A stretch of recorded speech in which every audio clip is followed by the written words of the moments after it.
আসসালামু আলাইকুম এভরিওয়ান, কি অবস্থা সবার? সবাই কেমন আছেন? আমিও আলহামদুলিল্লাহ আপনাদের দোয়াতে অনেক ভালো আছি। সো আজকে একটা ইউনিক ভিডিও নিয়ে চলে এসেছি হঠাৎ আপনাদের মাঝে। রোহানকে খাওয়ানোর ভিডিও।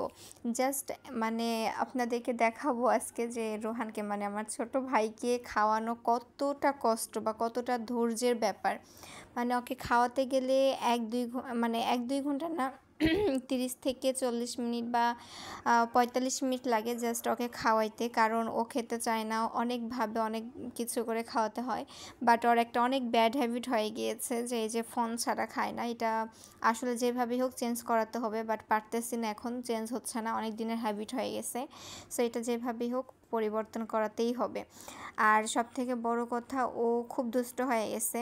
ওর আগে এতটাও জেদ ছিল না, যে আমি ভাত নিচ্ছি ও খাচ্ছে না, এইভাবে এখন ওর সাথে খেলতে হবে, ফোন দেখাতে হবে, তারপর একটু একটু করে খাবে। বাচ্চাদেরকে খাওয়ানো যে কতটা কি বলবো ধৈর্যের ব্যাপার, যে খাওয়ায় সেই জানে। সো কার বাচ্চাকে কিভাবে খাওয়াতে হয় বা কার ভাই বোনকে কিভাবে খাওয়াতে হয় অবশ্যই জানাবেন কমেন্টে। আমার কিন্তু অনেক প্যারা হয়ে যায়, বাট ওরে না খাওয়ায় আমি আবার ঘুমাতে পারি না, বা আমি নিজে খেতে পারি না।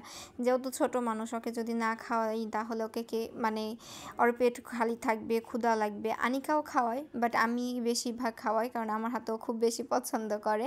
এই যে ওরে বলতেছিলাম যে ভিডিওতে হাই দাও, টাটা দাও, ও ভিডিওর বাইরে যায় দিচ্ছে। এত ফাজিল আর এত দুষ্ট হয়েছে যেটা বলার মতো না। আর বলতেছিলাম যে এইভাবে যে বড় করতেছি, বড় হলে কি মনে রাখবি না আল্লাহ জানে। সো ও বড় রাখবে কিনা মনে হয়, বড় হয় মনে রাখবে কিনা জানি না। তো যাই হোক, ও সবাইকে টাটা দিচ্ছে, হাই দিচ্ছে, এভাবেই আমাদের সময় কাটে বা আমার সময় কাটে। সো সবাই ভালো থাকবেন, সুস্থ থাকবেন।